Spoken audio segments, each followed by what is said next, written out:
Congress party द्वारा राहुल गांधी के नेतृत्व में भारत जोड़ो न्याय यात्रा का प्रारंभ किया जा रहा है, जिसके चलते वडोदरा शहर कांग्रेस समिति द्वारा प्रेस कॉन्फ्रेंस कर जानकारी दी गई। राहुल गांधी के नेतृत्व में भारत जोड़ो न्याय यात्रा 14 जनवरी से प्रारंभ होने जा रही है। ये यात्रा मणिपुर से प्रारंभ होकर महाराष्ट्र के मुंबई में समाप्त होगी।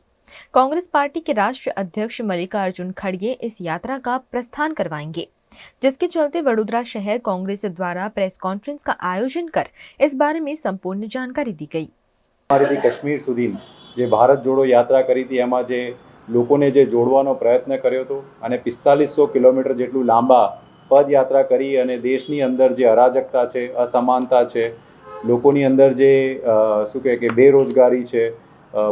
ભાવ વધારો છે, બધાની સામે લડત આપતા તેમણે એક યાત્રા કરી હતી અને એ યાત્રાના ભાગ 2 રૂપે આપણે અહીંયા આજ સૌ ભેગા થયા છે અને 14 જાન્યુઆરી 2024થી એટલે કે મણિપુરથી કાલે આ યાત્રાનો ભાગ 2 પ્રારંભ થશે અને